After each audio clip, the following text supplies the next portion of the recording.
C'est parti.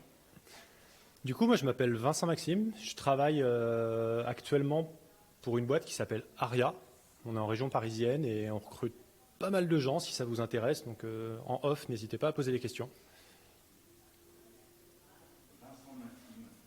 Oui, Maxime, tout à fait. Vincent, c'est mon nom. Non, non. Ouais, mais tu ne t'es jamais trompé, il n'y a pas de problème. Donc voilà, je place un petit mot quand même au sujet de la boîte et j'en reparle plus dans le sens où j'ai travaillé toute la journée à préparer la conférence en étant payé par eux, donc ils ont contribué à ce que je vais vous présenter. Euh, Moi dans la vie, je suis pas ops, je suis développeur avant tout, mais avec un penchant assez prononcé pour toute la partie opérationnelle. J'aime bien me poser des questions, j'aime bien comprendre comment fonctionnent les choses. Et puis, par les problématiques que j'ai rencontrées dans mon ancienne entreprise et puis dans mon travail actuel, j'ai été amené à devoir gérer la partie Ops en plus des applications que je développais. Donc petit à petit, je m'y suis intéressé et je suis parti à la quête du Graal pour essayer de trouver un système qui me permettait de déployer les applications que je développais, les applications qu'on développait sans trop de tracas. Et j'avais envie de pouvoir continuer à dormir la nuit sans avoir à me poser de milliards de questions. Donc au départ, j'ai commencé d'une manière assez classique en déployant les systèmes directement avec du Nginx sur un serveur Linux et des process nodes et à les faire tourner. Parce on faisait du Node.js dans mon ancienne boîte. Et ça marchait très bien. Sauf qu'en fait, on a eu un produit qui a évolué. Petit à petit, on s'est mis à devoir le déployer chez N clients, puis parfois sur les serveurs des clients, donc dans des environnements un peu hétérogènes, où j'avais pas vraiment la main sur le contexte dans lequel le code allait s'exécuter. Donc là, on s'est dit, c'était il y a, je dirais, 6 ou 7 ans maintenant, donc ça commence à remonter un peu. Docker était quand même déjà bien apparu, c'était bien installé. On s'est dit, pourquoi pas faire du Docker? Au moins, on va prendre notre... Est-ce que vous êtes familier un petit peu de Docker dans l'ensemble? Si faites signe ceux qui le sont. Ok, cool. Donc Docker, pour les autres, je vais quand même en parler en 2 mots. C'est un système en gros qui permet, plutôt que de déployer directement votre code sur un serveur où vous avez tout un tas de logiciels installés, ce qu'on va appeler des runtime par exemple, donc PHP, Python, Node.js, ce sont des runtime. Généralement, vous allez les installer sur votre serveur, ils vont être installés dans une version. On va avoir par exemple du Node.js en version 14. Et bien qu'il existe des systèmes permettant de gérer plusieurs versions d'un même runtime sur une machine, on a quand même pas, on fait pas toujours ce qu'on veut et puis parfois il se passe des choses vraiment pas drôles et c'est difficile à comprendre. Donc nous, pour s'abstraire de cette problématique, on a utilisé Docker justement pour faire un package avec le runtime et le code, mettre le tout dans une boîte, ce qu'on appelle un conteneur. Et c'est en fait, le prérequis qu'on avait apporté à nos clients, c'était de pouvoir exécuter des conteneurs Docker chez eux. Et ensuite, on s'est mis du coup à changer de modèle. C'est-à-dire qu'on a pris nos conteneurs et on s'est dit, plutôt que de les déployer chez les clients, on va les déployer dans le cloud. Donc là, on s'est mis à déployer des dizaines d'instances des mêmes services répliqués avec des configurations différentes pour tous les clients. Donc c'est parti à coup de Docker, de script shell. À l'époque, on faisait du Docker Swarm. Et c'est devenu un joyeux bazar. Moi, je commençais à en avoir vraiment marre d'orchestrer cette chose-là et je m'en sortais plus. En plus, on était sur un serveur à un nœud. Puis un coup ou deux, la prod est tombée. Donc, on a eu 30 clients en carafe et ça a commencé à pleurer. Le téléphone sonnait beaucoup, donc là, on s'est dit, on arrête. Et c'est à ce moment-là qu'on est passé sur Kubernetes. Pourquoi j'introduis la chose comme ça? C'est parce que Kubernetes, moi, je l'ai vu au début, je pense comme beaucoup d'entre vous peuvent le voir. Qui fait du Kubernetes, juste pour l'info? En prod? Ouais, ok. Donc il y a déjà beaucoup moins de monde. Kubernetes, c'est cool. Aujourd'hui, c'est cool ou c'est pas cool, on en débattra plus tard. Mais on le retrouve un petit peu partout. C'est un système qui est hyper adopté. Vous allez chez tous les grands cloud providers, tous les grands clouds publics actuellement proposent quasiment du Kubernetes as a service, que ce soit chez IBM, chez Google, chez Microsoft, chez AWS, et même chez des Français. Moi, je vais me servir justement pour faire la présentation d'un hébergeur français qui s'appelle Scaleway. C'est une filiale d'Online qui s'est mis à distribuer des services cloud depuis quelques années et ils font des trucs vraiment très bien, donc c'est pas trop cher. Donc on va partir là-dessus. Du coup, l'idée, ça va être, parce que je vous l'ai dit, je suis développeur à la base, de partir d'une application. de construire un conteneur Docker à partir de cette application, de le mettre sur une registrie du coup pour pouvoir ensuite l'exploiter, et de se servir du coup d'un cluster Kubernetes qui est déployé chez Scaleway. Donc toute la partie déploiement, cluster et toutes ces choses-là, c'est des choses qui ne sont pas forcément triviales et je ne rentrerai pas vraiment dans le détail aujourd'hui parce que ce n'est pas le sujet de la conférence. Nous, on va vraiment exploiter le cluster et l'idée, c'est de réussir à déployer les applications dessus. Je vous montre rapidement, j'ai développé une application juste pour les besoins du CanCamp dont je vais me servir du début à la fin pour faire tous les tests. C'est une application Node.js qui est extrêmement complexe, vous allez voir. Donc en fait, il y a deux fichiers, c'est CanCamp API, CanCamp Storage. Hop. Je vous montre à quoi ça ressemble. Vous voyez tous à peu près à l'écran. Je suis déjà en zoomé, je vais avoir du mal à faire plus. Ah si, je peux zoomer sur le mode...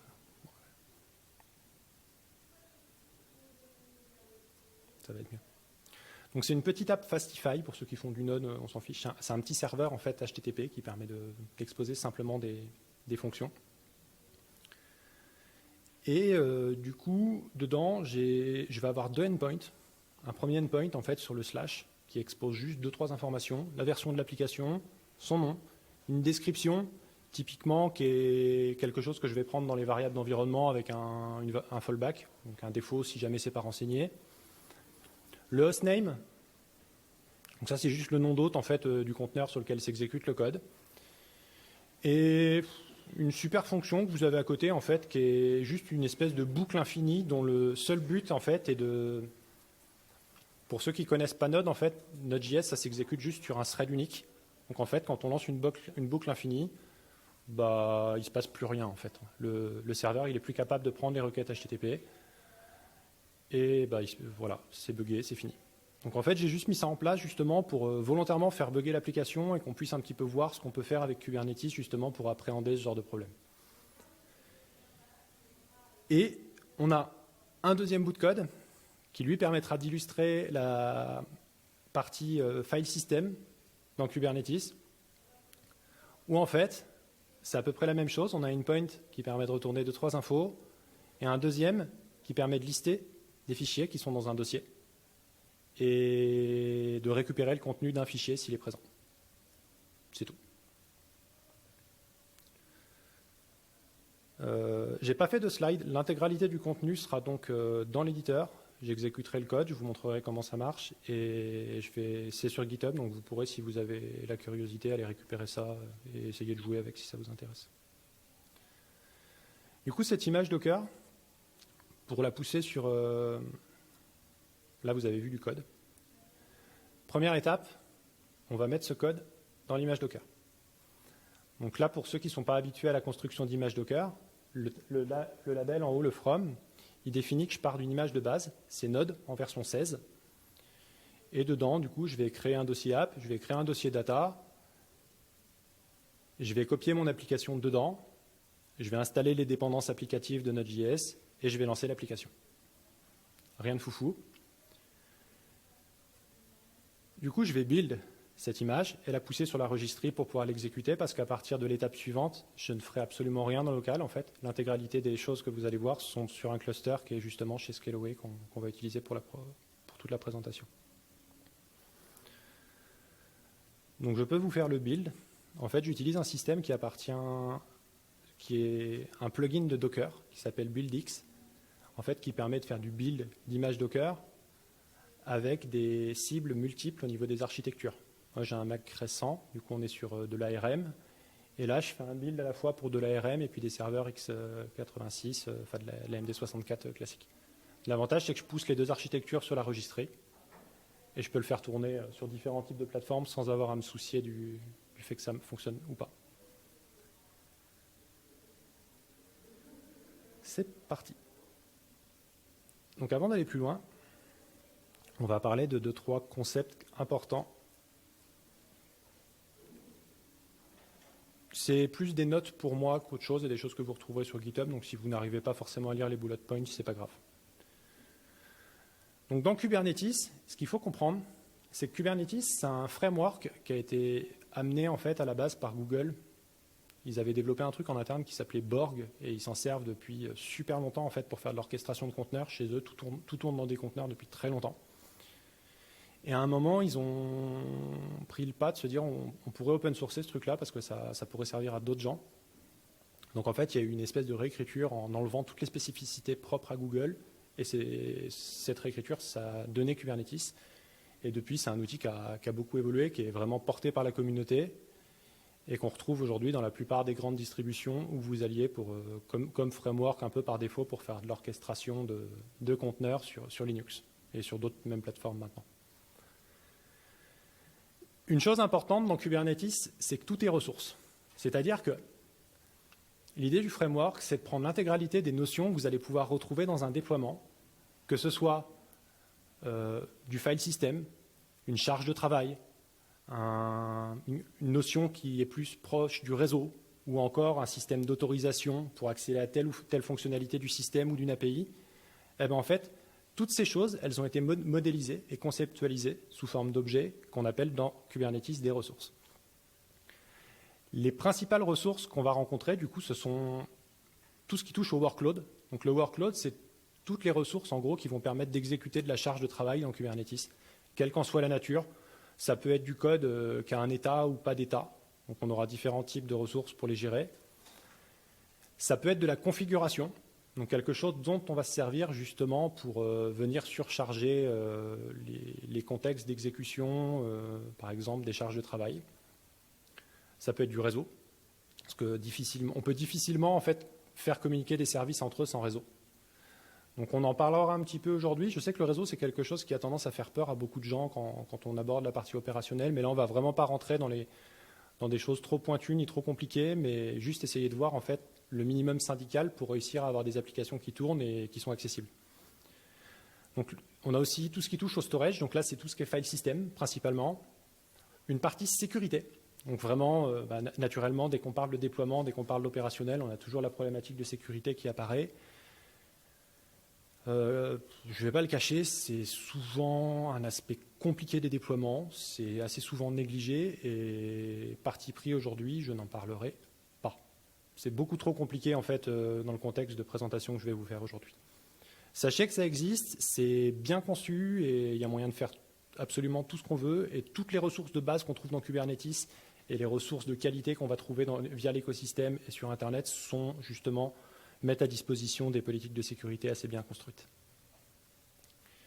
Et dans Kubernetes, on a aussi une notion de namespace, en fait. C'est une des choses qui m'avait plu, moi, justement, quand je suis passé de Docker Swarm à Kubernetes, qui permet d'isoler, en fait, quand on a, par exemple, plusieurs instances d'une même application. Je ne parle pas d'isolation au niveau des runtime ou d'isolation système, mais plus d'organisation au niveau de la façon dont on range notre code et qu'on configure dans notre cluster. Il y a quand même une notion de namespace qui existe et qui peut nous aider à le faire. C'est vraiment des namespaces plus au niveau du naming et de la séparation des ressources dans différents contextes. Je ne peux pas parler de Kubernetes sans au moins vous montrer une image sur l'architecture interne d'un cluster Kubernetes. Un cluster Kubernetes, c'est un framework qui permet en gros de regrouper un certain nombre de machines pour faire tourner de la charge de travail. On va avoir deux types de machines. On va avoir ce qu'on va appeler des masters. Donc dans Kubernetes, souvent, ça s'appelle le control plane. Et des nodes, en fait, qui servent à exécuter la charge de travail. Le control plane, c'est lui qui exécute les outils de Kubernetes à proprement parler, les outils qui vont s'assurer que votre code tourne bien. Il y a trois grosses briques dans le control plane. Il y en a une qui s'appelle etcd. etcd, c'est juste une base de données clé-valeur, en fait, dans laquelle on va stocker l'intégralité de la configuration du cluster et l'état, en tout cas, dans lequel on souhaite qu'il soit. Et les autres outils vont fonctionner avec etcd, justement, pour faire tout le travail qu'il y a à faire. Il y a un contrôleur manager, c'est tout un tas d'outils qui, eux, vont s'assurer que l'état du cluster correspond à ce que vous avez réclamé, donc à ce que vous avez configuré au niveau des ressources. C'est-à-dire, si je dis que je veux 2 instances d'une application, le job du contrôleur, c'est de s'assurer qu'à un instant T, il y ait 2 instances de mon application qui soient fonctionnelles. Et le scheduler, lui, son rôle, justement, c'est de trouver de la place où déployer les ressources quand on a besoin de déployer de nouvelles ressources. Donc typiquement, on veut déployer de la charge de travail, le scheduler il va dire OK, et il va aller regarder par exemple s'il y a un nœud sur lequel il y a de la place pour aller exécuter les conteneurs justement concernant la ressource que vous souhaitez déployer, et si oui, il va les déployer. Cluster architecture, et là je vous en montre une image. J'espère qu'elle fera peur à certains. On la regardera quand j'aurai terminé. Une application dans Kubernetes, ça peut ressembler à ça. Vous ne verrez pas tout, c'est assez normal en soi. Tous les points bleus, c'est une ressource Kubernetes, c'est un objet Kubernetes, en fait, qui représente un concept particulier. Et en fait, là, on a une application qui, grosso modo, est un frontal avec un back-end et une base de données Mongo. Et en fait, ça a été complètement explosé en objet Kubernetes, balancé dans un cluster. Et chaque objet a vraiment son propre rôle. Et à partir de maintenant, du coup, on va essayer de voir step by step comment partir de notre application et subdiviser justement tous les concepts importants avec ces objets pour réussir à avoir un déploiement qui tient la route.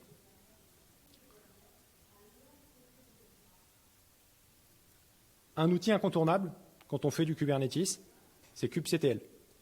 kubectl, c'est un outil ligne de commande, en gros, qui va nous permettre de lancer des commandes directement dans notre cluster. Donc il est installé avec la plupart des distributions Kubernetes, et si vous n'avez pas de Kubernetes local, c'est pas grave, vous pouvez directement télécharger l'utilitaire et l'exploiter. Moi, je ne suis pas très courageux comme garçon, donc j'ai fait des alias dans mon terminal. Donc j'utilise K à la place de kubectl, donc si vous me voyez taper ça régulièrement, ça ne marchera pas chez vous, mais c'est possible que je le fasse pas mal de fois. Donc voilà. On se retrouve avec un outil qui propose tout un tas de commandes. On va en utiliser quelques-unes qui permettent de gérer Kubernetes. Comment est-ce que ça fonctionne? Un cluster Kubernetes, il met à disposition une API, et en fait, cette API, elle est exposée, et kubectl, justement, va aller faire des appels, envoyer des ressources à cette API pour pouvoir gérer les déploiements, valider ce qu'on lui envoie, voir si c'est faisable, pas faisable. On peut s'en servir pour récupérer de l'information, mais dans tous les cas, on passe par l'API de Kubernetes, même si on utilise kubectl. Donc dans les commandes de base, il y en a une que je vais vous montrer, je vous ai dit tout à l'heure, dans Kubernetes, tout est ressources. On peut utiliser kubectl justement pour faire un API ressource. Et quand on lance cette commande, là je fais un appel en fait à l'API de Kubernetes de mon cluster, et elle me retourne une liste. Vous voyez une liste assez longue, avec des noms assez drôles parfois. Là par exemple, je me retrouve avec des certificates, sign, ingress, request. C'est quoi? On ne sait pas vraiment et on s'en fiche. Mais dans l'idée, c'est des ressources qui permettent de modéliser des concepts. Elles ont un schéma, c'est défini, c'est dans le cluster et c'est accessible. Donc si vous êtes curieux, vous pouvez aller les récupérer.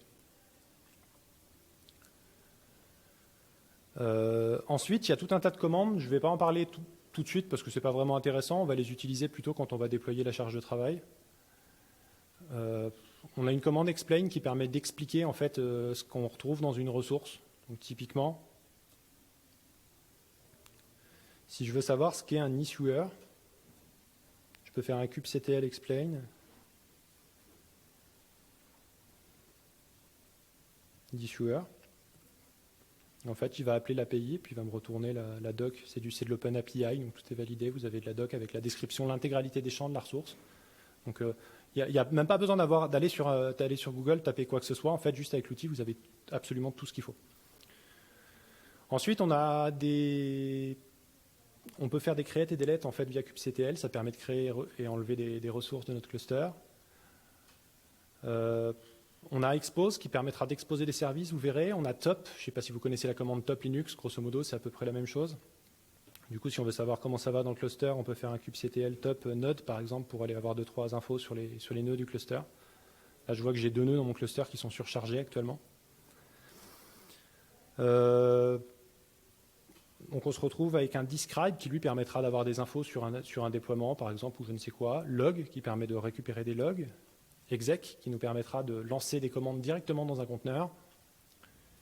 CP, dont on pourra se servir tout à l'heure, commande CP pour faire des copies de fichiers, qui peut être super utile parce qu'on va s'en servir par exemple pour copier des fichiers de notre laptop jusque dans un conteneur qui est sur le cluster en une ligne de manière super simple. Et voilà. Sur kubectl, vous avez un module de config kubectl peut permettre d'accéder à plusieurs clusters en même temps. Moi, je travaille avec 5-6 clusters dessus.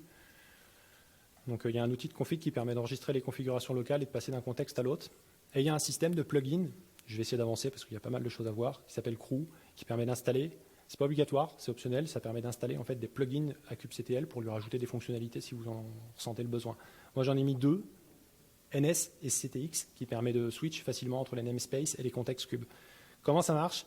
Je vais dans Cube, si je tape NS en fait, c'est pareil, j'ai fait un petit alias KNS parce que je suis très courageux. Voilà, j'ai la liste des namespaces en fait qui sont disponibles dans le cluster.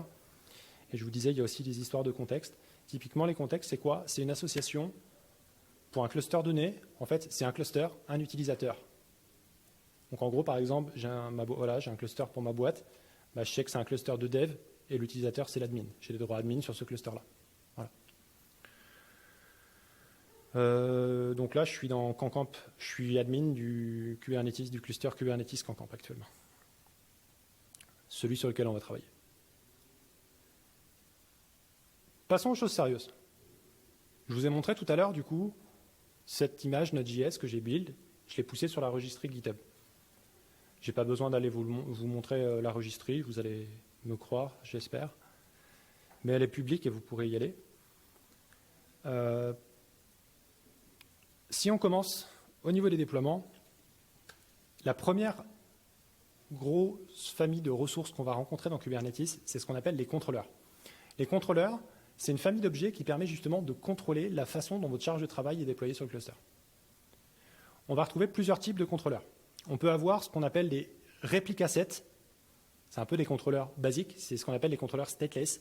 Quand vous avez des petites applications qui font, par exemple, qui exécutent de la charge de travail, mais qui n'ont pas d'effet de bord, c'est-à-dire pas de base de données, qui ne stockent pas de fichiers en local ou ce genre de choses, autant dire qu'ils sont plutôt simples à faire tourner en prod, ça va être des applications dites stateless. Les déploiements, c'est un objet qui permet justement de configurer des applications stateless et de gérer un petit peu les cycles de vie, les montées en version, les rollbacks, quand on s'est planté justement dans les configs et ce genre de choses. Ensuite, on va rencontrer les applications dites stateful. Typiquement, je vais déployer un cluster PostgreSQL. Bah, forcément, derrière, il y a du file system. Là, ce n'est pas stateless. Donc, on a d'autres contraintes d'exécution. Et les déploiements et les réplica sets ne répondent pas à ces besoins. On va utiliser du coup des stateful sets. Et le dernier type important qu'on verra, c'est, on n'en déploiera pas, mais du coup, il faut savoir que ça existe, c'est ce qu'on appelle les démons sets. C'est l'équivalent d'un démon système. En fait, ce sont des charges de travail qui vont être exécutées sur chaque nœud. En fait, une fois par nœud, mais sur chaque nœud. Typiquement, on pourrait avoir un outil, par exemple, dont le but est de faire remonter des logs sur un serveur qui fait de l'agrégation de logs. On veut en déployer un démon par nœud, et ça suffit. Donc ça, ce type d'objet, c'est des démons sets. Et après, on a des jobs. Donc là, c'est des templates de jobs qu'on lance en one-shot et des crons qui permettent de les lancer de manière périodique. Un déploiement Kubernetes, en gros, ce que je vous expliquais, c'est quelque chose qui va gérer. Vous voyez le petit schéma? Je ne peux pas le zoomer là-dessus, dommage. Le déploiement, en fait, ça gère un réplica set. Le réplica set, à l'intérieur, on va retrouver des pods. Les pods, c'est un ensemble de conteneurs dans Kubernetes. Généralement, on en a un quand il y a une application, mais parfois, on veut lui coller un proxy ou quelque chose à côté. Donc, dans ce cas-là, on va venir mettre des petits copains dans le pod. Donc, en gros, un pod, c'est un ensemble de conteneurs. Le réplica set, c'est une configuration pour justement le type de pod qu'on fait tourner dans le contexte du déploiement. Voilà. Ensuite, sur les ressources Kubernetes, on va retrouver quelque chose, c'est des labels. Les labels, c'est des chaînes de caractères qui sont totalement arbitraires, en fait, qui vont nous permettre d'attacher des informations à nos objets. Et ensuite, on pourra s'en servir du coup pour aller chercher des objets particuliers qui correspondent à des labels et ce genre de choses. Donc c'est un système d'étiquetage qu'on va pouvoir coller sur absolument tous les types de ressources dans Kubernetes. Je vais vous montrer un déploiement, parce qu'on en parle depuis tout à l'heure, on n'en a pas encore vu. Prenons la chose la plus simple, mon application qu'on a vue tout à l'heure. Voilà. La syntaxe par défaut de Kubernetes, c'est du YAML. L'API mange du JSON, ça supporte du JSON, ça peut être export dans à peu près ce que vous voulez. Mais le truc le plus standard que vous retrouverez, c'est du YAML. Vous aurez du YAML dans les docs, donc autant voir ça en YAML. Un objet, ce sera toujours un petit peu pareil. En fait, on spécifie en premier la version de l'API. Donc l'API version, en gros, c'est l'API Kubernetes, c'est l'API... C'est le contrat OpenAPI en fait, qui va servir à valider tout ce qu'on écrit ensuite pour que le cluster il puisse nous dire si on fait des conneries et valider, accepter, refuser la configuration.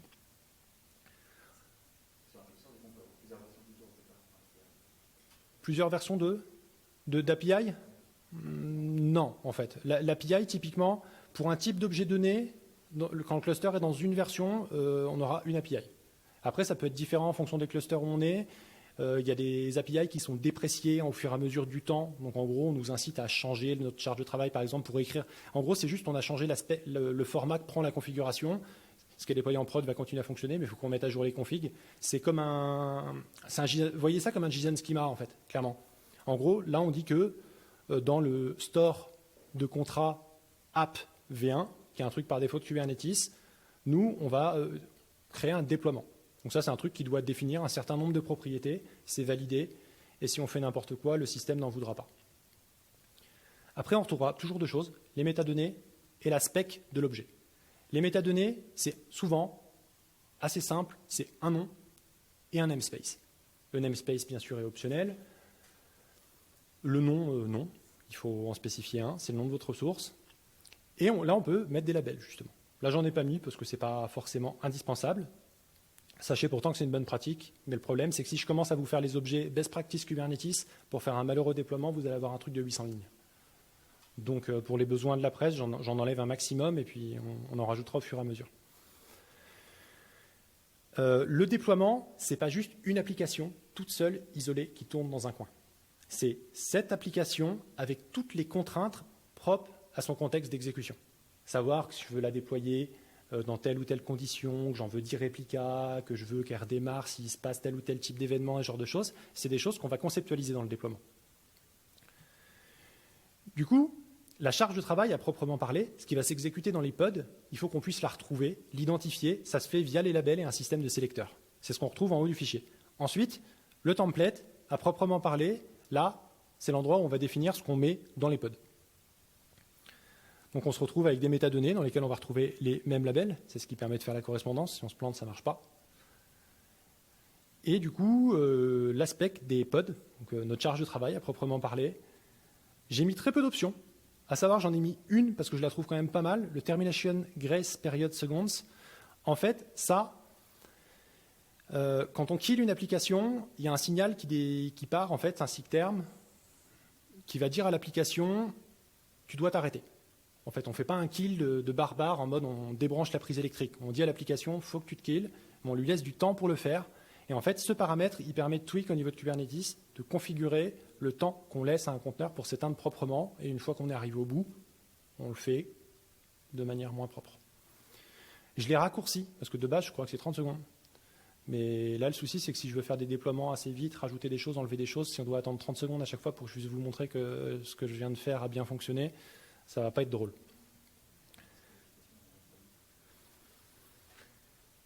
Donc là, je vais déployer un conteneur dans mon pod. On aura un ou plusieurs conteneurs, je vous expliquais. Donc le conteneur, il a un nom. Moi, je l'ai appelé API Server. J'ai mis une pull policy. En gros, là, je lui dis juste, à chaque fois que tu démarres, tu télécharges l'image. Même si tu l'as déjà en local, je m'en fiche, tu la télécharges. Ça, s'il y a des gens qui s'amusent à rebuild une version qui existe déjà, ça évite de se retrouver avec des trucs en prod qui ne devraient pas. Enfin, c'est pas censé arriver, mais il y a des gens parfois qui font des trucs vraiment bizarres sur leurs applications. Donc, il faut éviter d'avoir trop confiance dans les apps et vaut mieux télécharger une image pour rien parfois que se retrouver avec des trucs un peu exotiques à débugger en prod. Et ensuite, du coup, je donne mon image à proprement parler, donc l'image que j'ai build et qui a été poussée sur GitHub, et j'expose un port auquel je donne un nom. Donc, je dis que le port 3000 de mon conteneur, auquel je donne le nom HTTP, arbitrairement, sera exposé. C'est tout. Ce qu'on va faire, c'est qu'on va déployer ça. Donc là, je l'ai fait comme ça. C'est pas très sympa, j'aurais pu le faire avec kubectl pour vous montrer. Je peux faire un kubectl apply, du coup. Je vais mettre un -f pour dire que c'est un fichier qui contient la configuration que je vais exécuter.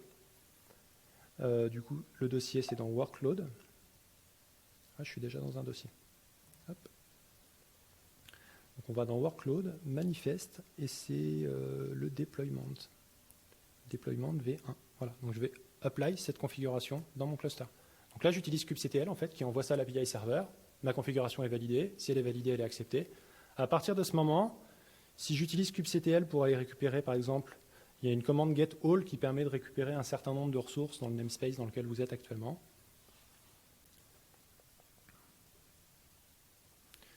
Du coup, coup, on va récupérer 2-3 choses. Hop, voilà. Donc, on voit que dans le cluster, actuellement, on a quoi? On a un pod qui a été lancé, qui correspond à Cancan Papillai. Voilà. Du coup, on a un déploiement, un réplica set, un pod. Vous retrouvez la hiérarchie que je vous ai donnée. J'ai lancé un déploiement, il a créé un réplica set, et dans le réplica set, du coup, il y a un certain nombre de pods de configurer. Actuellement, c'est 1, c'est la valeur par défaut. Et voilà. Comment est-ce qu'on peut accéder à ça? Là, j'ai un truc, il n'y a absolument pas de réseau. J'ai pas de service, il n'y a pas de Nginx devant, il n'y a rien. En fait, c'est juste un conteneur qui tourne avec une IP sur un réseau privé, sur une machine Linux. Je ne sais pas où elle est, je ne sais pas comment elle marche. kubectl nous donne un outil qui est assez pratique, qui permet de faire des forwards de ports. En fait, ça va créer un proxy local, on va lui affecter un port, et en gros, ça va l'associer directement à un port donné dans le cluster, je ne sais où, mais je m'en fiche, en fait, c'est l'outil qui va faire le mapping à ma place. Donc typiquement, je vais prendre mon pod qui est ici, donc je vais faire un port forward vers ce pod, et je dis que je veux forward le port 3000. Donc là, il me dit, OK, c'est parti. Du coup, si je vais dans mon navigateur, voilà. Donc là, ça tourne sur un cluster. Alors c'est super pas pratique, parce que là, j'accède avec une adresse IP, un numéro de port, et puis j'accède à un pod directement. C'est-à-dire que si j'en lance d'autres, j'accéderai toujours au même et tout. Voilà. Mais l'idée, c'est, voilà, j'ai quand même pu lancer mon pod en 2.2, je vous l'ai montré, et j'y ai accès. Donc si je veux debug, c'est possible. J'ai accès au log aussi. Du coup, toujours en utilisant kubectl. Donc, je vais prendre un autre terminal ici. Je fais log. Je peux mettre un -f comme sur le tail, en fait, pour les avoir en live. Et je vais regarder les logs de mon pod. Et voilà. Donc il ne se passe pas grand-chose. Mon application, elle écoute. C'est à peu près tout. Cette application, elle fait rien actuellement. Elle a juste un petit truc qui est cool. Elle a ce loop que je vous ai montré tout à l'heure. Quand je vais dessus, ça lance une boucle infinie. Du coup, ça crache le process node. Voilà. Donc là, vous le voyez, ça va charger. Mais ce qui est cool, c'est que celle-là, maintenant, si j'essaie de la recharger, ouais, voilà. Là, je viens de tout péter. Il n'y a plus rien qui marche. Sauf que le souci, c'est qu'en l'état, du point de vue de mon orchestrateur, mon application, elle est totalement fonctionnelle. C'est-à-dire qu'elle est up, elle n'a pas throw d'erreur, elle n'a pas process exit, elle tourne. Sauf que l'event loop node, elle prend plus de requêtes, en fait, parce qu'elle est saturée par une boucle infinie qui ne rendra absolument jamais la main jusqu'à ce que le process crash, parce qu'il va être dans quelques temps.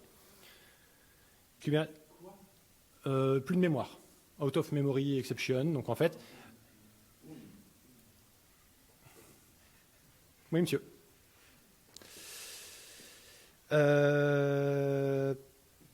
L'idée, là, ça va être de configurer 2-3 bricoles, justement pour pas que ça reste comme ça pendant 15 ans. Du coup, Kubernetes nous permet, donc là j'ai fait le même déploiement en V2, sur lequel j'ai rajouté tout un tas de petites choses.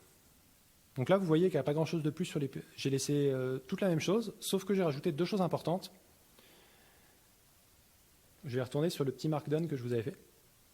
Au-delà des labels, il y a 2 choses qui sont importantes à configurer sur les conteneurs, et ça, je vous invite à le faire quoi qu'il en soit. C'est les ressources. Typiquement, là, on peut lancer une quantité infinie jusqu'à ce que la machine n'ait plus de mémoire et plus de capacité de calcul au niveau du processeur de dispo. Tout va être accepté. Du coup, si on ne veut pas faire n'importe quoi et qu'on sait à peu près ce que nos applications consomment en mémoire et en CPU, on peut donner des informations à Kubernetes justement pour ne pas faire n'importe quoi. Donc en gros, il y a 2 concepts. Il y a un concept de request et un concept de limite. Le concept de request, en gros, c'est un truc qui donne de manière indicative une info à Kubernetes, qui lui dit, si tu n'as pas au moins 64 mégaoctets de mémoire et un dixième de CPU disponible sur la machine, c'est même pas la peine d'y mettre mon application. Et le scheduler, il va se servir de cette information pour déployer ou pas, en fait, la charge de travail sur un serveur. Après, Kubernetes, c'est assez bien s'il y a besoin de redéployer des serveurs en plus et tout, mais voilà, c'est pas fait n'importe comment.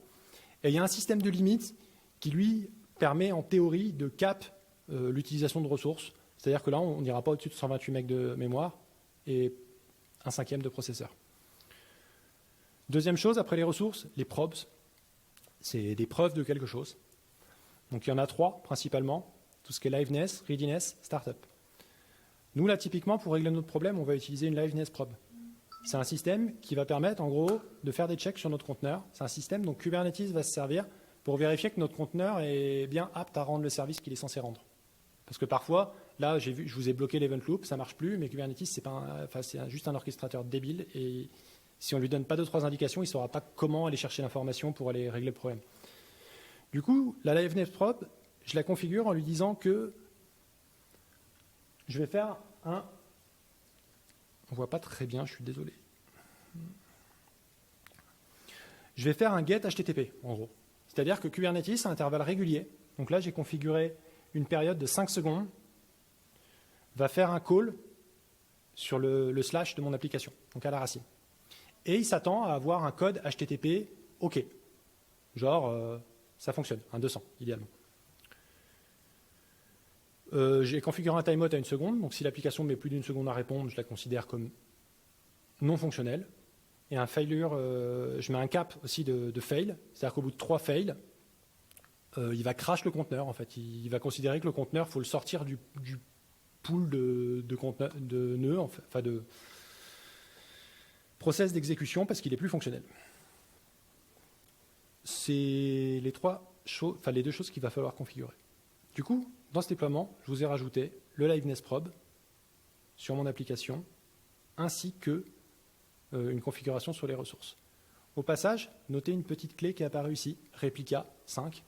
En fait, ça permet de dire que mon service il va être pas mal sollicité, je le sais, et puis j'ai besoin qu'il soit relativement disponible, donc si j'en ai un qui crache, il faut qu'il y en ait d'autres qui puissent quand même continuer à fonctionner pendant ce temps-là.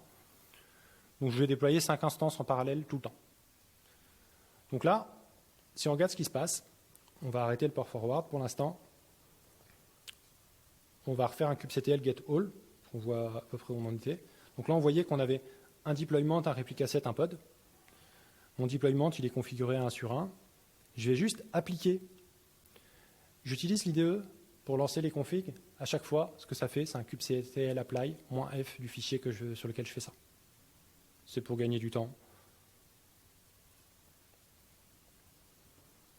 Et je vais vous refaire un kubectl get all.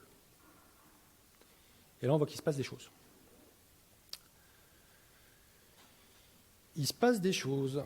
Du coup, j'ai 5 pods qui sont lancés, avec un déploiement qui est à 5 sur 5. Enfin, ça s'est fait instantanément, et mon réplica 7 qui est bien fonctionnel. Donc là, rien ne change. La petite différence, c'est que du coup, si je refais mon port forward, déjà, je vais le faire sur le déploiement, ça va être plus simple. Voilà, on va faire ça, et on va relancer le port 3000. Là, il est en train de me dire is not valid for port.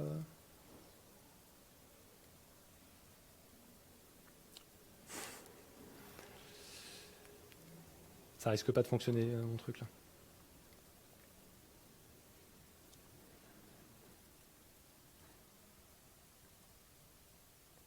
Donc des logs, quand on fait des mélanges de commandes, ça se passe pas bien.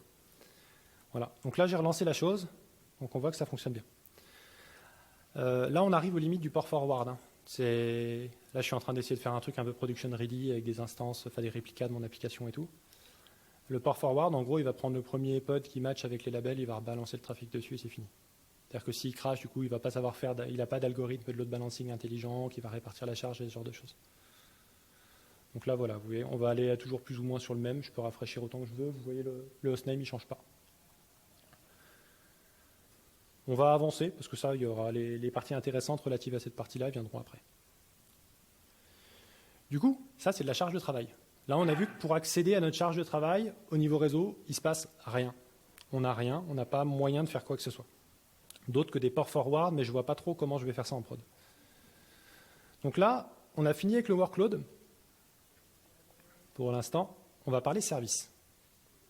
Le service dans Kubernetes, c'est ce qui va nous permettre de modéliser un concept un petit peu plus réseau. C'est ce qu'on va mettre devant des pods pour pouvoir y accéder.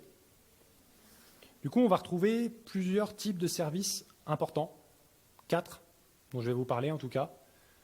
Cluster IP, node port, load balancer et external name. External name, c'est un service dont on ne servira quasiment jamais, c'est un CNAME DNS.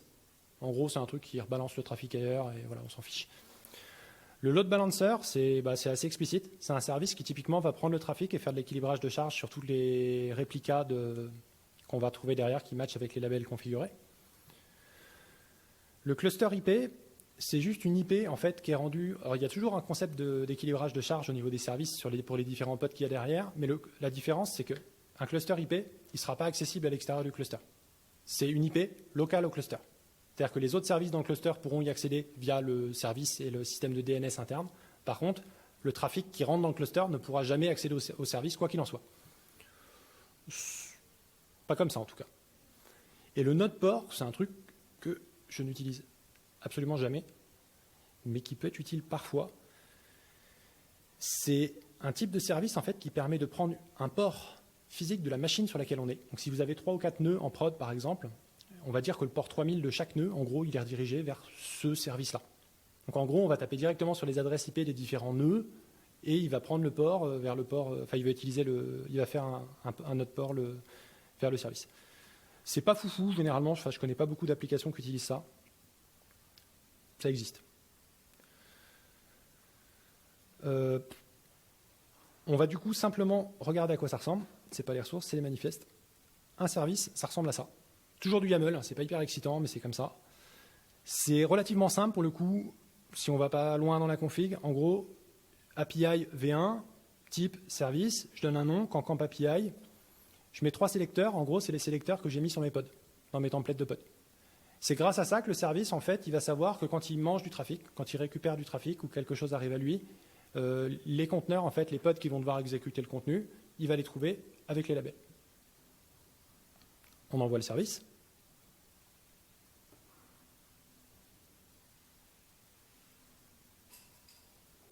On refait un get all, et là, vous voyez, j'ai une ressource de plus qui est arrivée, le Cancamp API. Je pourrais refaire un énième port forward sur le service et réaccéder avec le 0003 encore une fois, mais ça ne va pas vous servir à grand-chose. Le service, actuellement, je vous l'ai dit, c'est un cluster IP, c'est marqué à côté, le type. C'est-à-dire c'est une IP interne au cluster, elle n'est pas accessible, sauf si je fais des ports forward.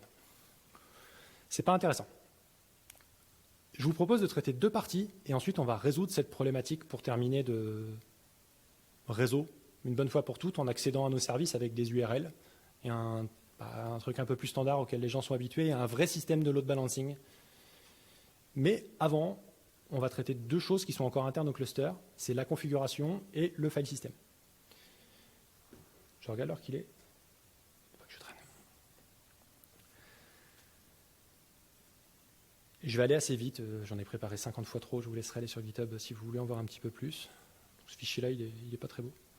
Donc en fait, la config, on a de la charge de travail. Tout à l'heure, je vous ai montré, il y a des variables d'environnement. Typiquement, la config, c'est un moyen de rendre une partie du contexte d'exécution dynamique. Si par exemple, on veut changer quelque chose, une variable d'environnement ou quoi, la config, c'est un endroit plutôt adapté pour le faire. J'ai 2-3 manifestes qui permettent de mettre ça en œuvre. Donc l'objet s'appelle config map. Donc je crée une config map que je vais appeler cancamp-env et dedans, j'ai mis 2 valeurs.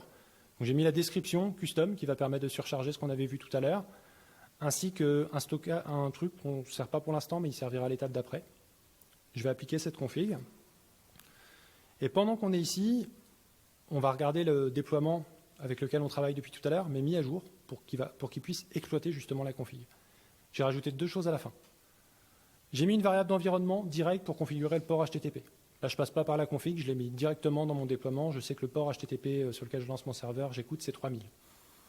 Et du coup, je configure aussi de l'environnement depuis une config map. En gros, je lui dis, tu prends tout ce qu'il y a dans la config map. On peut faire des trucs plus sélectifs. Si ça vous intéresse, allez sur la doc. Mais en soi, en faisant ça, il me prend toutes les clés valeurs de la config map et on les retrouvera avec le même nom comme valeur d'environnement dans le contexte du cluster, pas du conteneur. Donc on va déployer cet objet. Hop. Et on va réouvrir un petit peu notre console. Donc là, on voit qu'il se passe des choses. J'ai des conteneurs qui sont en train de terminer, j'ai des conteneurs qui sont lancés. L'orchestrateur, il a détecté qu'il y avait des changements, il a redéployé de nouvelles instances, il est en train d'éteindre les anciennes. Et voilà. Du coup, si je fais un port forward sur mon service, donc on va aller là-dessus, port 3000, toujours.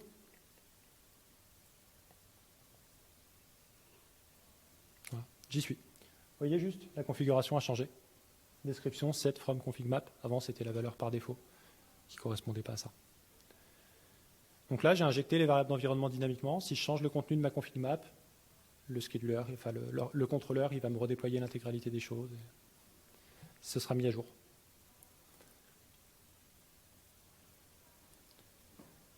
Il y a un autre type de configuration qui est assez utile, ce qu'on appelle les secrets.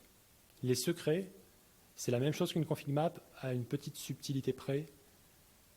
Ça stocke les valeurs encodées en base 64. On a l'impression que c'est sécure parce qu'on se retrouve avec un truc qui est illisible au premier abord, mais il suffit de faire un base 64 des codes dessus et vous avez la valeur en clair. Voilà. Ça existe, c'est utilisé juste pour masquer au premier abord des données. Mais ce n'est pas un moyen de les protéger, jamais. C'est à peu près tout pour les configs. On avance. Partie suivante qui est assez intéressante, une application stateless, c'est cool, mais souvent on a besoin de stocker des fichiers. Sans stocker de fichiers, on se retrouve à ne pas pouvoir faire grand-chose dans bien des situations. Je suis désolé pour le Markdown, il n'est pas très étoffé celui-là.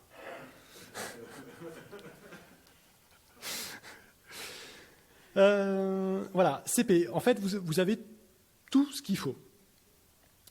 C'est-à-dire, on va reprendre, j'ai créé une nouvelle config map. Les config maps, on peut s'en servir pour une deuxième chose. On peut mettre des fichiers dedans. Donc là, typiquement, j'ai drop en inline de JSON. File A JSON, file B JSON. On reprend notre déploiement. Comme il est depuis tout à l'heure, attention, 2-3 choses vont changer. Déjà, je vais lancer qu'un réplica parce que là, je n'ai pas besoin de faire d'équilibrage de charge. Et puis quand on commence à faire du state full, forcément, chaque instance aura un contexte différent. Donc pour les besoins de la présentation, ça ne va pas être hyper pratique. Donc on va se contenter d'en lancer un.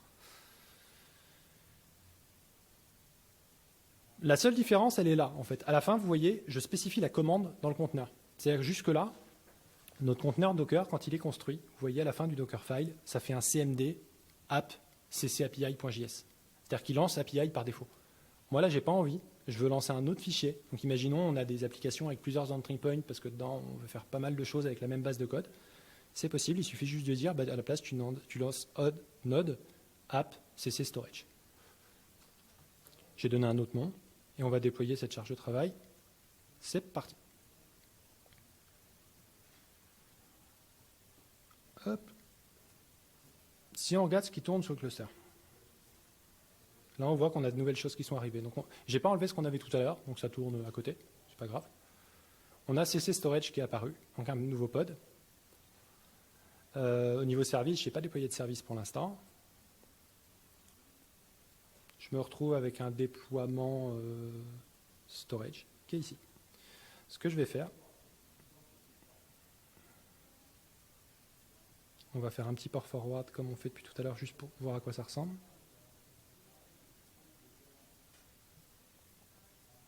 Toujours au même endroit. Voilà, c'est à peu près la même application. 2-3 bricoles qui changent, notamment on a un storage directory. C'est un endroit où on va stocker des fichiers. Storage URL, on va le voir en cliquant dessus. Du coup, c'est la liste des fichiers qui sont dans le dossier dans lequel on va stocker les choses. Actuellement, il est vide. Je vais vous montrer un truc qui est assez pratique. Le code qui est là, il s'exécute sur un serveur qui est je ne sais où. Vous voyez que je n'ai même pas accès via une URL, il n'y a rien. Je ne sais pas où c'est, je ne sais pas comment ça tourne, et je m'en fiche assez.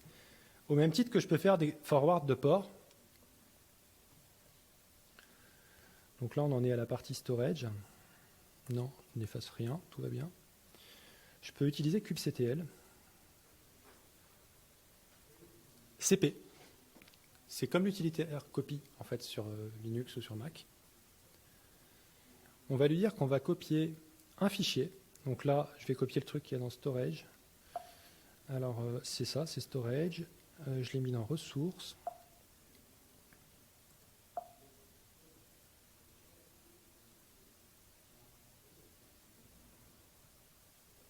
Voilà, j'ai fait un fichier test.html. Et du coup, on va le copier dans... On va prendre un pod directement. Donc je le copie dans mon pod. Et à la fin, il suffit que je fasse un 2./data. Et là, il me dit que le pod n'est pas trouvé.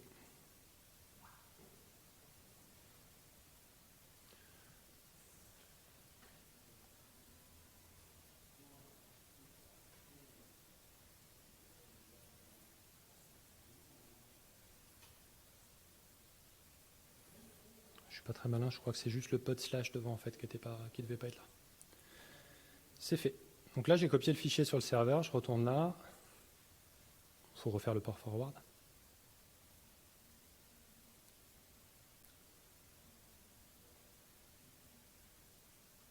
Et là, on voit qu'on a le fichier HTML qui est arrivé.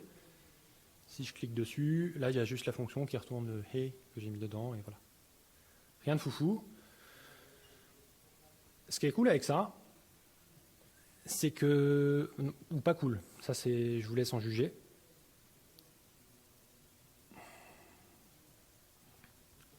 Là, je viens de faire un delete sur ma ressource. C'est-à-dire que j'ai undeploy l'objet.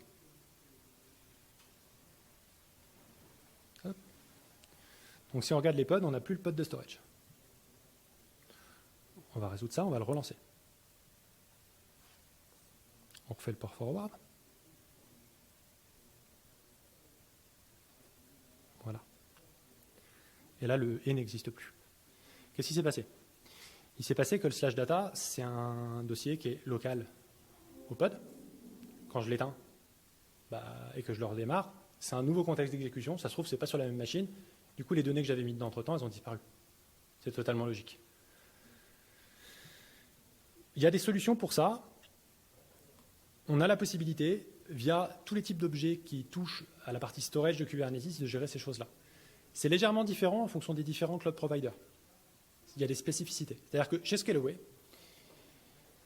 on va retrouver deux classes de stockage. Encore une fois, c'est une ressource. Donc, il suffit de faire un Kubernetes get storage class. Alors, il y a des alias raccourcis pour tout. Là, vous voyez que j'ai deux classes de stockage différentes.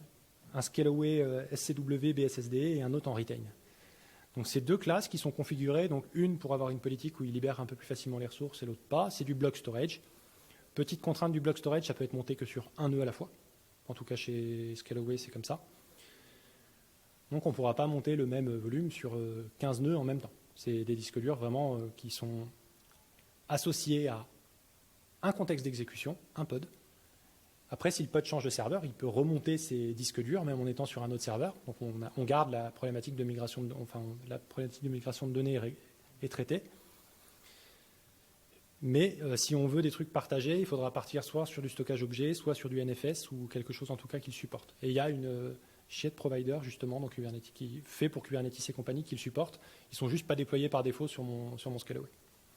On se contente de ça du coup pour la presse, c'est largement suffisant. Donc je vous ai fait un déploiement en V2. Mon déploiement V2, c'est la même chose, sauf que j'ai monté le fichier que je vous ai montré de config map dedans. Vous vous souvenez la petite config map avec le file A JSON, le file B JSON. Hop, on est là, on refait un port forward encore une fois. Ça, c'est le test HTML n'existe pas, on l'a perdu de toute façon. Paix à son âme. Et ça marche pas.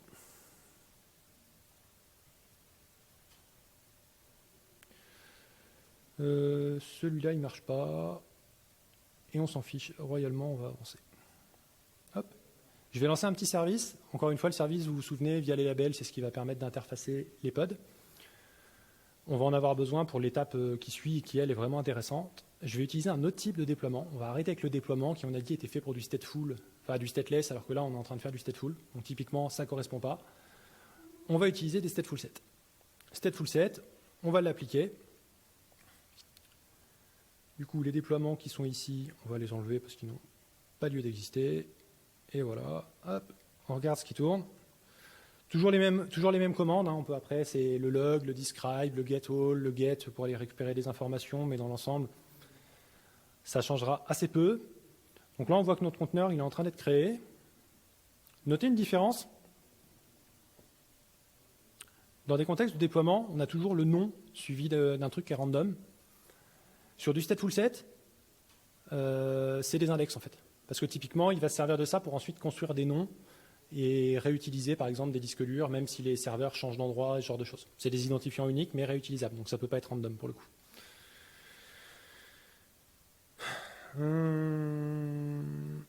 On est pas mal. Je refais un port forward là-dessus et on passera à la dernière partie.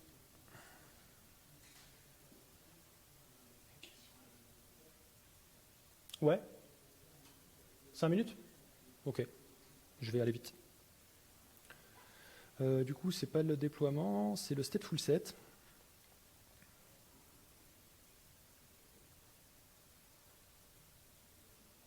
Donc là, on envoie le trafic sur le stateful set.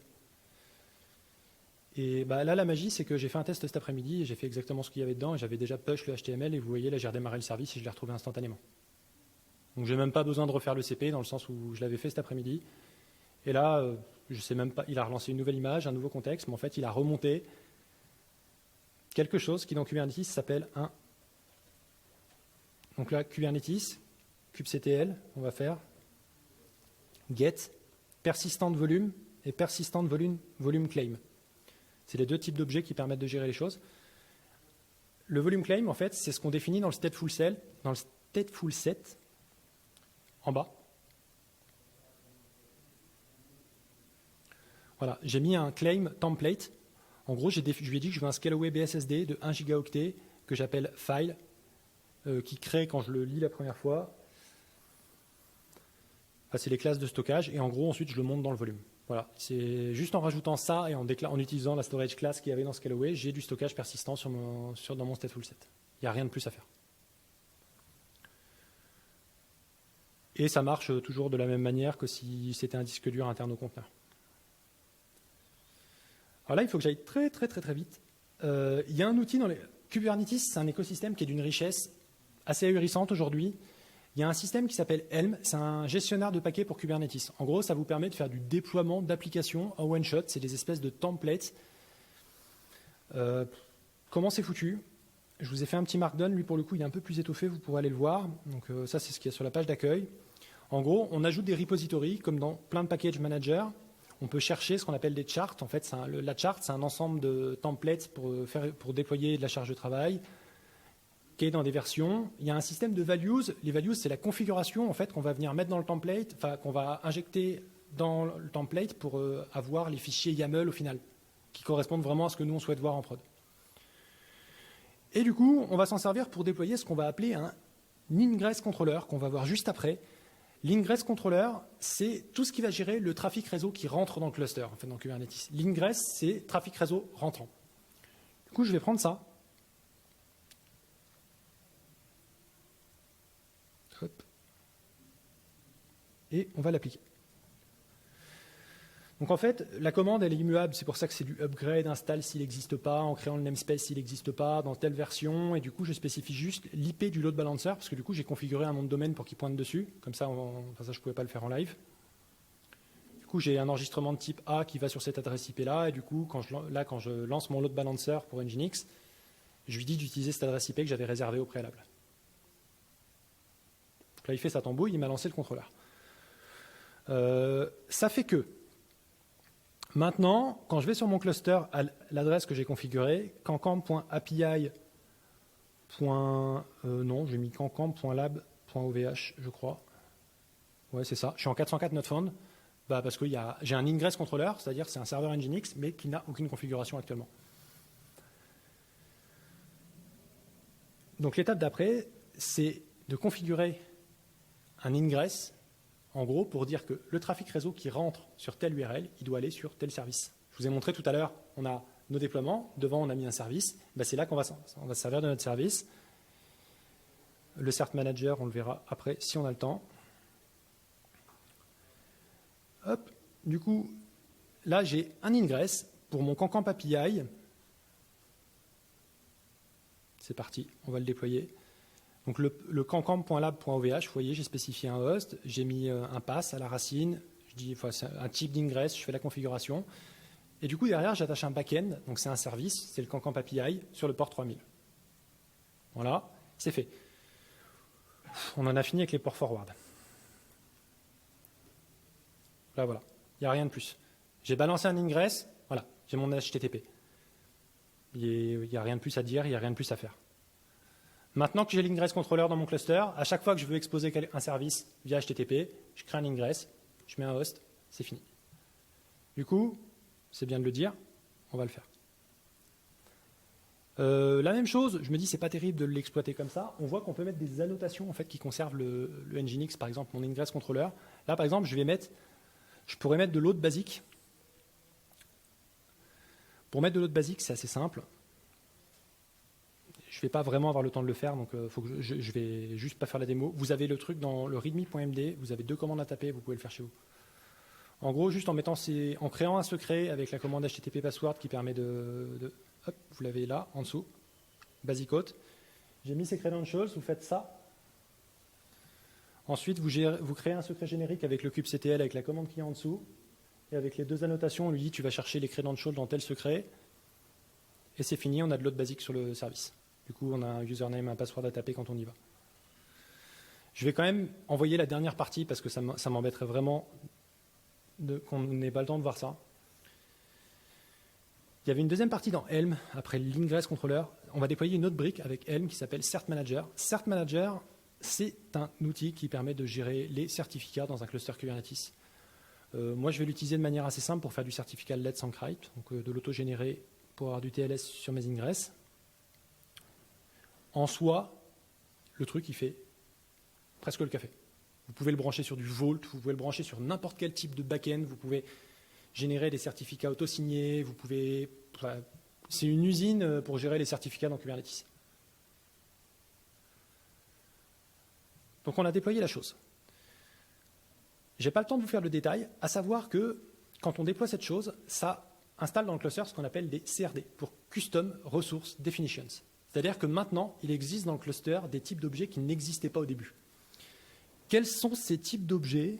On va se retrouver, par exemple, dans la partie Kubernetes, ici, à avoir des objets de type certificat. Je vous assure, vous pouvez aller sur le site de Kubernetes, c'est un truc qui n'existe pas dans Kubernetes. C'est Cert Manager qui ramène ça. Donc en fait, c'est pareil, il propose des contrats OpenAPI, on a injecté les CRD dans le serveur, maintenant, on a un support de cette chose-là. Comment est-ce que le serveur sait quoi faire une fois qu'il reçoit ce genre de définition? Justement, le Cert Manager, c'est un contrôleur qui sait gérer ce type de configuration pour faire tout ce qu'il y a à faire et ensuite, du coup, mettre à disposition des certificats. Voilà. Je vous montre juste ça pour finir et on sera au top. Je vais faire un kubectl, encore une fois, apply.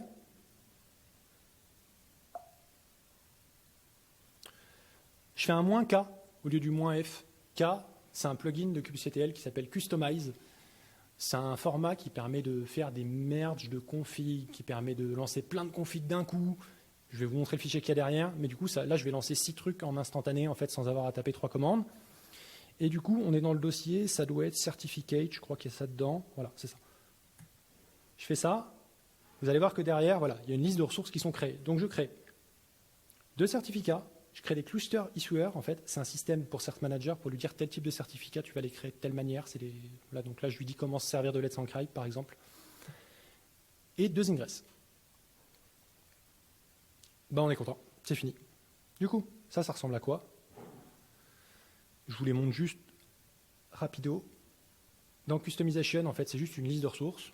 Voilà. J'override le namespace. On peut faire des trucs de foufou avec Customize, mais on n'aura vraiment pas le temps d'en parler aujourd'hui. Les certificats, vous les avez vus. Les ingress, j'ai rajouté 2-3 infos dedans. Donc là, on a le SSL et tout ça. On se retrouve aussi avec du SSL redirect, parce que maintenant j'ai mis de l'HTTPS via le TLS, j'ai mis le secret name, ça correspond à ce que j'ai configuré dans le certificate. Alors, regardez les différents objets, vous comprendrez, c'est pas compliqué. Ce qui est cool maintenant, c'est que si je retourne sur mon navigateur, je fais un... Alors j'ai plus qu'encamp.lab.ovh, parce que là je les ai déployés sur API et Storage pour avoir les 2 namespaces. C'était justement pour pas avoir de collision pendant la démo avec les autres. Donc si je mets API devant, on voit que ça remarche. Vous voyez, il y a un petit cadenas qui est apparu par contre. C'est que là, j'ai un certificat Let's Encrypt qui est valide.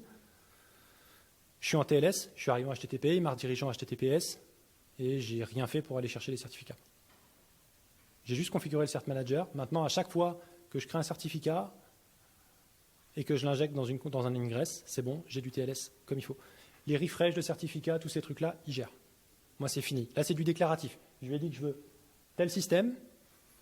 Là, on voit qu'on est sur API. Vous voyez, comparé à tout à l'heure, là, on a un vrai load balancer. Le hostname, quand je refresh, il change. C'est qu'on a un load balancer, par défaut, il est configuré en round robin. C'est-à-dire qu'il change de host à chaque fois. Et il tourne, il loupe. On peut configurer les algos, bien sûr. Je crois qu'on va arrêter là. Quelle est l'adresse de ton repo? On est que sur GitHub. Ce serait bien que je le partage. Je le mets sur le Discord? Non, vous voulez que je le montre là? Bien vu.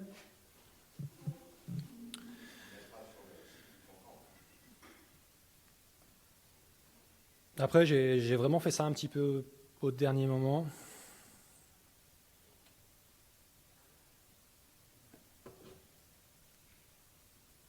Je suis pas authentifié, c'est la teuf. Sinon, tu peux faire Git, remote, on va le voir. Je peux faire quoi, tu... Sur Terminal, tu fais Git remote et on va là. Vous avez fait même ton nom, c'est authentifié. Hein. Ouais. Alors j'ai mis les packages en public, mais...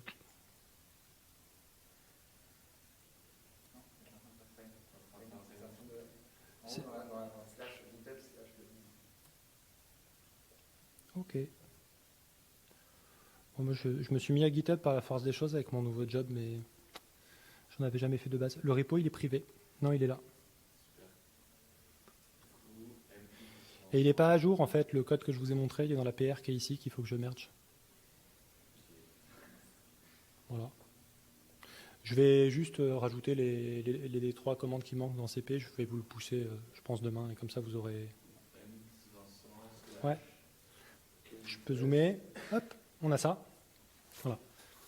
Bon, le sujet, je ne sais pas si j'en ai donné suffisamment par rapport à l'appétit que vous aviez sur le sujet. Le sujet, ce que je disais, j'ai vraiment regretté. Ça fait 107 ans que je disais je vais parler de Kubernetes, mais c'est un sujet qui est horrible à présenter parce que l'écosystème, il est énorme. C'est une chimère. Kubernetes, c'est partout. C'est-à-dire qu'aujourd'hui, tout le monde veut s'en servir, tout le monde veut en faire, tous les grands cloud providers l'utilisent. C'est presque devenu un standard et c'est quand même un bel outil quand on l'a dans les mains. Ça permet de faire des choses assez incroyables, parce que là, franchement, j'en ai vraiment rien montré. Après, il y a un petit billet d'entrée quand même. Il faut s'y intéresser un petit peu. Là, j'ai essayé vraiment de choisir un pass où on prend une app et progressivement, en vous montrant juste les concepts de base, on l'emmène en prod. Là, je pense qu'on a quand même couvert des besoins qui correspondent à ce que 90% des gens vont faire tout le temps. On déploie des applications, stateful ou stateless, on peut les scale, on leur met 2-3 contraintes, on leur met de la configuration, et on les expose via HTTP avec accessoirement du TLS. Donc c'est quand même un bon point de départ. Si je reviens à ce que je disais au départ, moi typiquement j'ai essayé 150 façons de faire différentes pour arriver à faire ça assez simplement et de manière modulaire. Ça c'est cool. Du Kubernetes en plus, si on suit un peu les mouvances, avec tout ce qui touche au GitOps ou quoi, toutes ces configs-là, en fait, vous pouvez les pousser sur un dépôt Kubernetes, sur un dépôt Git. Et en fait, on a des outils qui vont savoir synchroniser automatiquement l'état de votre cluster avec ce qu'il y a sur le dépôt Git. En fait. Donc vous poussez des trucs sur Git, voir ça part dans de la CI ou je ne sais quoi, et le cluster, il s'adapte. Et pour toutes les parties épineuses, c'est-à-dire la sécurité, les secrets et ce genre de choses, eh ben en fait, ce genre d'outils, on peut les brancher sur des choses dont c'est le travail, genre des systèmes comme Vault ou d'autres systèmes qui permettent de gérer de manière sécure des credentials. C'est le genre de choses qu'on n'a pas envie de mettre sur un dépôt Git. Voilà. C'est tout. Je vous remercie.